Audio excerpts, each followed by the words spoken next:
নমস্কাৰ ষ্টুডিঅত মই পৰিমিতা এই মুহূৰ্তত মৰিগাঁৱৰ এক খবৰ লৈ আহিছো মৰিগাঁৱত উপস্থিত হোৱাৰ পূৰ্বে মন্ত্ৰী হিমন্ত বিশ্ব শৰ্মাৰ সভা বৰ্জনৰ কথা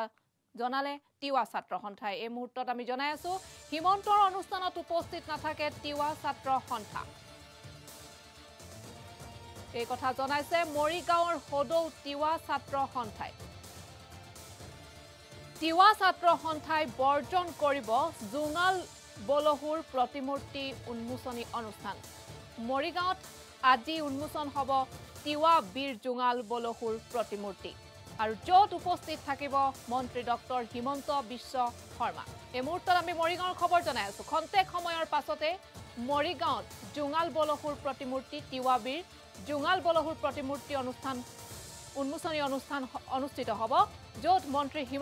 ডক্টৰ হিমন্ত বিশ্ব শৰ্মা উপস্থিত থাকিব কিন্তু মন্ত্ৰীগৰাকীৰ এই সভাত উপস্থিত নাথাকে তিৱা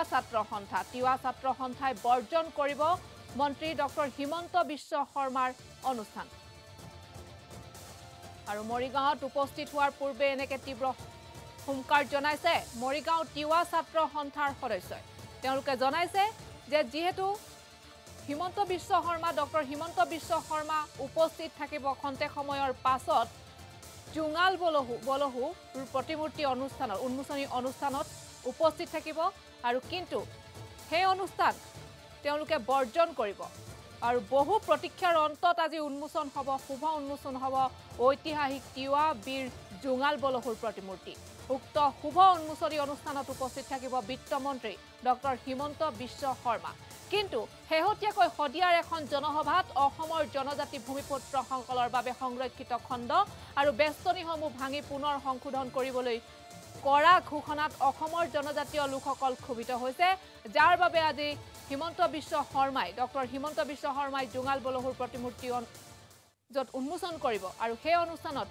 উপস্থিত নাথাকে তিৱা ছাত্ৰ সন্থাৰ কোনো সদস্য আৰু অনুষ্ঠানত উপস্থিত হোৱাৰ পূৰ্বে এনেদৰে তীব্ৰ হুংকাৰ জনাইছে ডক্টৰ হিমন্ত বিশ্ব শৰ্মাৰ অনুষ্ঠানত উপস্থিত নাথাকে তিৱা ছাত্ৰ সন্থা এই খবৰ মৰিগাঁৱৰ খবৰ কিয়নো বহু প্ৰতীক্ষাৰ অন্তত আজি খন্তেক সময়ৰ পাছতে মৰিগাঁৱত জুঙাল বলহুৰ প্ৰতিমূৰ্তি উন্মোচনী অনুষ্ঠান হ'ব তিৱা বীৰ জুঙাল বলহুৰ প্ৰতিমূৰ্তি উন্মোচন কৰিব বিত্তমন্ত্ৰী ডক্টৰ হিমন্ত বিশ্ব শৰ্মাই আৰু কিন্তু শেহতীয়াকৈ সদিয়াৰ এখন জনসভাত অসমৰ জনজাতি ভূমিপুত্ৰসকলৰ বাবে সংৰক্ষিত খণ্ড আৰু বেষ্টনীসমূহ ভাঙি পুনৰ সংশোধন কৰিবলৈ কৰা ঘোষণাত ক্ষোভিত হৈছে অসমৰ জনজাতীয় লোকসকল যাৰ বাবে আজি জুঙাল বলহুৰ প্ৰতিমূৰ্তি উন্মোচনী অনুষ্ঠানত উপস্থিত নাথাকে তিৱা ছাত্ৰ সন্থা আৰু মৰিগাঁও হদৌ তিৱা ছাত্ৰ সন্থাই এই সিদ্ধান্ত গ্ৰহণ কৰিছে এই খবৰ আমালৈ প্ৰেৰণ কৰিছে মৰিগাঁৱৰ সংবাদদাতা জিন্তু ডেকাই আৰু এই মুহূৰ্তত মন্তব্য আহিছে আমি মন্তব্য শুনাম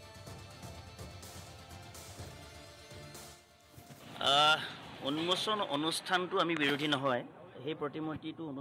সেই অনুষ্ঠানটো আমি সকলোমে পাৰ হৈ যোৱাটো অনুষ্ঠিত হোৱাটো আমাৰ কাম্য আমি সেইটো আন্তৰিকতাই বিচাৰোঁ কিন্তু আমাৰ প্ৰতিবাদ আছে চৰকাৰ ৰজাঘৰীয়া বিত্তমন্ত্ৰী ডক্টৰ হিমন্ত বিশ্ব শৰ্মাই সদিয়াত গৈ পেলাই ট্ৰাইবেলি বিৰোধী যিটো মন্তব্য দিলে অৰ্থাৎ জনজাতিসকলে বহুদিন মানে এইটো সাংবিধানিক যিটো অধিকাৰ সাব্যস্ত কৰি আছে যে এইটো বেল্ট এণ্ড ব্লকৰ যেনে মাটি সুৰক্ষাৰ যিটো ব্যৱস্থা সংৰক্ষণৰ যিটো ব্যৱস্থা সেই ব্যৱস্থাটো বেল্ট এণ্ড ব্লক এণ্ড ব্যৱস্থাটোক আবেষ্টনী ভূখণ্ডটো এইটো নিয়মটোক মানে 10 চেপ্টাৰটোক মানে এইটো সংশোধন ঘটাই এই প্ৰক্ৰিয়া সংশোধন ঘটাই সেই আইনখনকে তেওঁ মানে এইটো নিষ্প্ৰভ কৰিব বিচাৰিছে সেই তেনেধৰণৰ জনজাতি বিৰোধীৰ মন্তব্যৰ বিৰুদ্ধে আমি সৰব হৈছোঁ আৰু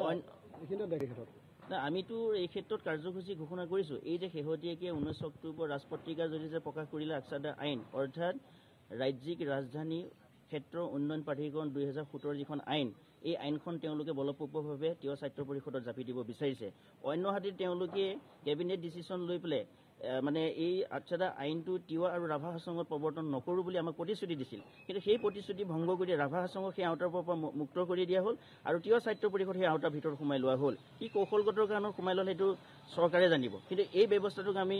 চৰকাৰক জনাব বিচাৰিছোঁ এই ব্যৱস্থাটো আচলতে আইনৰ যিটো উন্নয়ন যিটো নতুন সভ্যতা বুলি তেওঁলোকে ক'ব বিচাৰিছে তেনেধৰণৰ সভ্যতা আমাক নালাগে আমাক আকছাদা আইন নালাগে আমাক ছাত্ৰ পৰিষদ লাগে ষষ্ঠ অনুসূচী ছাত্ৰ পৰিষদ লাগে গতিকে চৰকাৰক সকীয়াই দিব বিচাৰিছোঁ আকছাদা আইন উন্নয়নৰ বিষয়টোৰ লগত আমি জড়িত নহয় আমাৰ সপোন আৰু আন্তৰিকতাৰে বিচাৰি থকা যিটো সংগ্ৰামৰ মাধ্যমত বিচাৰিছোঁ গণতান্ত্ৰিক অধিকাৰ এই ষষ্ঠ অনুসূচী তেওঁলোকে প্ৰদান কৰক ষষ্ঠ অনুসূচীতে আমি নিজৰ উন্নয়ন কৰিম গতিকে আকছাদা আইনটো জনবিৰোধী এটা জনজাতি বিৰোধী এটা আইন বুলি মই এনেকৈ ক'ব বিচাৰোঁ আকছাদা আইনটো যদি প্ৰৱৰ্তন কৰিব পাৰে চৰকাৰে সমূহ ভূমি চৰকাৰী লেণ্ড বেংকলৈ গুচি যাব ইয়াত কোনো ধৰণৰ বেল্ট এণ্ড ব্লকৰ ব্যৱস্থা নাথাকিব ইয়াত কোনো তিৱাৰ মানুহৰ জাতিৰ জীয়াই থাকিবৰ কাৰণে সভ্যতাৰ সংস্কৃতি নাথাকিব গতিকে এই গোটেইখিনিক বিলুপ্তি ঘটাব এই আইনৰ জৰিয়তে প্ৰশাসন কৰি পেলাব এই আইনৰ জৰিয়তে গতিকে এই মাৰাত্মক যিখন জনজাতিৰ ধ্বংসৰ কৰাৰ যিটো হঠকাৰী সিদ্ধান্ত চৰকাৰৰ এই হঠকাৰী সিদ্ধান্তৰ প্ৰতি আমি সৰব হৈছোঁ যেতিয়ালৈকে এই আইনখন চৰকাৰে প্ৰত্যাহাৰ কৰিবলৈ বাধ্য নহ'ব সেই পৰ্যন্ত সেই মুহূৰ্তলৈকে আমাৰ এই গণতান্ত্ৰিক আন্দোলন নীৰৱ নিশ্চিন্নভাৱে চলিব আমি এই কথাটো সকীয়াই দিব বিচাৰোঁ চৰকাৰক যে আমি শেষ বিন্দু তেজ থকালৈকে এক বিন্দু মাটিও আমি চৰকাৰক এৰি নিদিওঁ গতিকে আকছাদা আইনৰ গইনালৈ আমাৰ জনজাতিৰ মাটি যি ধৰণে তেওঁলোকে গ্ৰাস কৰিব বিচাৰিছে জনজাতি মানুহৰ মাটি যেনেকৈ তেওঁলোকে লুণ্ঠন কৰিব বিচাৰিছে সেই আইনৰ প্ৰবল বিৰোধিতা আমি অদূৰ ভৱিষ্যতলৈ কৰিম যেতিয়ালৈকে এই আইনৰ প্ৰস্তাৱটোক চৰকাৰীভাৱে বাতিল নকৰিব অৱশ্যে যোৱা ৩ নৱেম্বৰত স্বয়ং অসমৰ মুখ্যমন্ত্ৰীয়ে আমাক আলোচনালৈ আহ্বান কৰিছিল আমিও গ'লোঁ অংশগ্ৰহণ কৰিলোঁ সেই আলোচনাৰ কালত অসমৰ মুখ্যমন্ত্ৰীৰ লগতে চন্দ্ৰমোহন পাটোৱাৰী ডাঙৰীয়া আমাৰ স্থানীয় মন্ত্ৰী পীযুষ হাজৰি ডাঙৰীয়া আৰু ডিব্ৰুগড় MLA প্ৰশান্ত ফুকন ডাঙৰীয়া উপস্থিত আছিল এই আটাইকেইজন MLA মিনিষ্টাৰ সন্মুখত মুখ্যমন্ত্ৰীয়ে আমাক কথা দিছে যে আপোনালোকৰ অমীমাংসিত যিখিনি সমস্যাক লৈ আপোনালোকে মেমৰেণ্ডাম জৰিয়তে মোক জনাইছে এই সকলো সমস্যাখিনি সমাধানৰ কাৰণে 10 তাৰিখৰ পিছতে মই এটা মানে গুৰুত্বপূৰ্ণ আলোচনা আহ্বান কৰিম সেই আলোচনাৰ জৰিয়তে WPTBC মানে মিনিষ্টাৰ চন্দন ব্ৰহ্ম ডাঙৰীয়াৰ লগত আমাৰ যিখিনি সাংবিধানিক সমস্যা আছে এই সমস্যাখিনি সমাধান ঘটোৱাৰ কাৰণে তেওঁ আশ্বাস প্ৰদান কৰিছে